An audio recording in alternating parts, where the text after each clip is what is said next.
Hello student, welcome to our today's class. So student, as you know, we are reading our 12th chapter, Means of Transportation. In this chapter, we read about the different type of transportation. First, we understand about the land transportation, and land transportation are two type, roads and railways. जो land transportation है वो कितने type का होता है? To type का होता है, roads and railways. ये देखिए रोड एंड रेलवेज। और जो रोड्स हैं इसे भी टू पार्ट्स में डिवाइड किया गया है, national highways and state highways. Roads को भी क्या है, मेनली हम देखते हैं तो इससे भी होते हैं कि national highways and state highways. National highways वो रोड्स होते हैं जो डिफरेंट स्टेट्स को कनेक्ट करते हैं, और स्टेट हाईवेज वो हाईवेज रोड होते हैं जो एक ही स्टेट के डिफरेंट सिटीज़ को कनेक्ट करता है। इसके अलावा शहरों के अंदर भी छोटे रोड होते हैं जो शहर के अदर पार्ट्स को एक दूसरे से कनेक्ट करता है, जोड़ता है। तो इस तरह से जो रोड्स हैं ये भी डिफरेंट टाइप्स के होते हैं। One is railway transport. Railway transport is a very cheap transport. ये वो सबसे सस्ता ट्रांसपोर्ट होता है और सबसे ज़्यादा पॉपुलर ट्रांसपोर्ट माना जाता है, बिकॉज इसमें हर तरह के लोग ट्रैवल करते हैं। लोगों के लिए ये बजट फ्रेंडली होता है और बहुत ज़्यादा कॉस्टली नहीं होता। ये बहुत ही चीप और सबसे बढ़िया ट्रांसपोर्ट माना जाता है। इंडिया का जो रेलवे सिस्टम है, it is the largest railway network in Asia. देखिए, एशिया की अगर हम बात करते हैं, एशिया कॉन्टिनेंट की अगर हम बात करते हैं तो एशिया में जो है सबसे बड़ा रेलवे सिस्टम कहाँ का है? इंडिया का है। एंड वर्ल्ड में अगर हम बात करते हैं तो फोर्थ नंबर पे जो सबसे बड़ा रेलवे नेटवर्क है वो कहाँ का है? इंडिया का है। तो वर्ल्ड में हमारा जो रेलवे नेटवर्क है उसका नंबर है फोर्थ, बट एशिया में it is the first and largest railway network. Okay, next जो हमने ट्रांसपोर्ट का मीन पढ़ा था वो है एयर ट्रांसपोर्ट। एयर ट्रांसपोर्ट ये है fastest means of transport. Air transport is the fastest means of transport and it is very cost effective transport. कैसा है ये?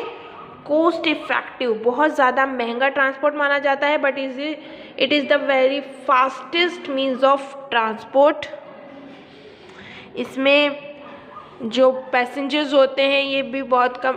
जो एरोप्लेन्स होते हैं, प्लेन्स होते हैं, ये डिफरेंट टाइप के होते हैं, साइज़ के होते हैं, बड़े भी होते हैं और छोटे भी होते हैं। हेलीकॉप्टर्स और जो स्मॉल प्लेन्स होते हैं उनमें कम पैसेंजर्स को लेके जाया जाता है, बट बड़े प्लेन्स में ज़्यादा पैसेंजर्स को भी लेकर जाया जाता है। सो ये तो थे हमारे लैंड एंड एयर ट्रांसपोर्ट की बात। Now another type of transport is water transport. देखिए यहाँ है वाटर ट्रांसपोर्ट। तो the progress of the country largely depend on a good water transport network. देखिए, किसी भी कंट्री की जो प्रोग्रेस है वो किस पे डिपेंड करती है? On good water transport network. वो एक अच्छे वाटर ट्रांसपोर्ट नेटवर्क पे डिपेंड करती है। किसी भी कंट्री का जो वाटर ट्रांसपोर्ट नेटवर्क है वो कितना बड़ा है, कितना फैला हुआ है, उसी पर उस कंट्री की प्रोग्रेस जो है वो डिपेंड करती है। बिकॉज ये कैसा है? ये चीप मीन्स ऑफ ट्रांसपोर्ट है। हैवी गुड्स वगैरह को एक कंट्री से दूसरी कंट्री तक भेजने के लिए, वो भी कम से कम खर्च पर, अगर हम किसी ट्रांसपोर्ट को यूज़ कर सकते हैं तो वो वाटर ट्रांसपोर्ट है कि आप कम खर्चे पर एक कंट्री से दूसरी कंट्री में हैवी गुड्स को भेज सकते हैं। So the progress of the country largely depend on a good water transport network. Many river in India are suitable for the water transport. India में ऐसी बहुत सारी नदियाँ हैं जो वाटर ट्रांसपोर्ट के लिए सुटेबल है। Many big ports have been developed in the coastal areas.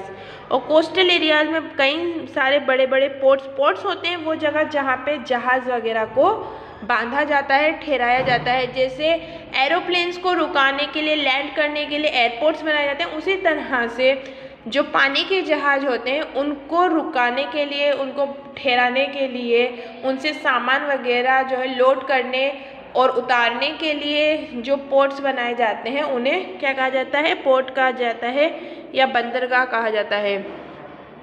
Big ship and steamers can loaded and unloaded good from this ports, और बड़े बड़े शिप्स और जो स्टीमर्स होते हैं उनमें सामान को लोड किया जाता है और अनलोड किया जाता है। लोड करना मतलब चढ़ाना और अनलोड करना मतलब सामान उसमें से उतारना। उसमें से सामान को चढ़ाया जाता है, उतारा जाता है। गुड्स होता है यानी सामान। इन पोर्ट्स पर बड़े बड़े शिप्स में सामान चढ़ाया व उतारा जाता है। The water transport has connected all the continents together, और वाटर ट्रांसपोर्ट क्या कहता है, जितने भी कॉन्टिनेंट्स होते हैं, जितने भी महाद्वीप हैं, उनको एक साथ कनेक्ट करता है।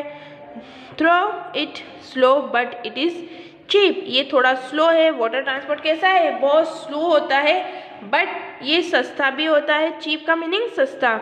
It is used for transporting heavy bulky and less costly goods, और ये हैवी बुल्की और जो कम कॉस्टली गुड्स होता है, जो सस्ता सामान होता है, उसको एक कंट्री से दूसरी कंट्री में भेजने में यूज़ किया जाता है इस ट्रांसपोर्ट को। From one part of the world to another. The main seaports in India are at Mumbai, Kandla, Kochi, Chennai, Visakhapatnam, Paradip, Kolkata and Mangalore. और इंडिया के जो मेन सी पोर्ट्स हैं वो कहाँ कहाँ पर हैं, मुंबई, कांडला, कोची, चेन्नई, विशाखापट्टनम, पारादीप, कोलकाता और मैंगलोर में हैं।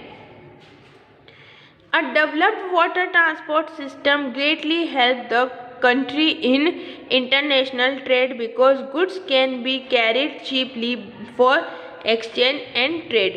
अब देखिए ये क्या कह रहे हैं कि अगर एक डेवलप्ड वाटर ट्रांसपोर्ट सिस्टम किसी भी कंट्री की जो इकोनॉमी है उसके ट्रेड को बढ़ाने के लिए बहुत हेल्पफुल होता है। बिकॉज क्या क्या होता है कि इंटरनेशनल ट्रेड, अगर आप इंटरनेशनल ट्रेड यानी इंटरनेशनल जो बिज़नेस करना चाहते हैं कंट्री के साथ, वो कर सकते हैं, क्योंकि इससे क्या है बहुत ही चीपली का मतलब बहुत ही कम दामों में, बहुत ही सस्ते में आप सामान को यहाँ से वहाँ दूसरी कंट्रीज़ में भेज सकते हैं। आप देखिए एरोप्लेन से हम जब किसी सामान को भेजते हैं तो जब ह्यूमंस को ले जाने के लिए वो बहुत कॉस्ट इफेक्टिव होता है, बहुत महंगा होता है, तो गुड्स को कैरी करने के लिए और ज़्यादा पैसे उसे चार्ज करने पड़ेंगे। बट जब हम शिप्स की बात करते हैं तो शिप में वो चार्जेस बहुत कम हो जाते हैं, इससे प्रॉफिट ज़्यादा होता है। तो आप इंटरनेशनल ट्रेड करने के लिए वाटर ट्रांसपोर्ट जो है वो बहुत इफ़ेक्टिव होता है सामान को एक्सचेंज करने या ट्रेड करने के लिए, यानी व्यापार करने के लिए। About 95% of countries trade volume is moved by C.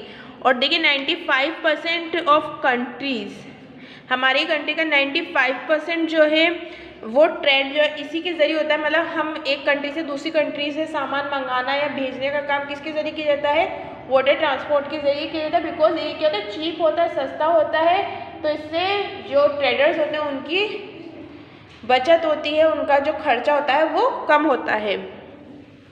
The different means of transport system have more made our life more comfortable and advance. और इस तरह के जो डिफरेंट मीन्स ऑफ ट्रांसपोर्ट है ये हमारी लाइफ को क्या करते हैं, कंफर्टेबल बनाते हैं और एडवांस बनाते हैं। हम कम टाइम में एक जगह से दूसरी जगह जा सकते हैं, बिना थकान के, बिना थके हम एक जगह से दूसरी जगह जा सकते हैं। इवन हैवी जो गुड्स होते हैं, सामान होते हैं, उनको भी बहुत ही ईजी वे में हम दूसरे कंट्रीज़ में, दूसरे प्लेसेस पे भेज सकते हैं। तो इस तरह से जो मीन्स ऑफ ट्रांसपोर्ट होते हैं वो क्या करते हैं, हमारी लाइफ को ईजी बनाते हैं और कंफर्टेबल बनाते हैं। सो आई होप स्टूडेंट ये चैप्टर आपको समझ में आया होगा। नेक्स्ट क्लास में हम इससे रिलेटेड क्वेश्चन आंसर सॉल्व करेंगे। Till then you keep studying, keep learning, take care and bye bye.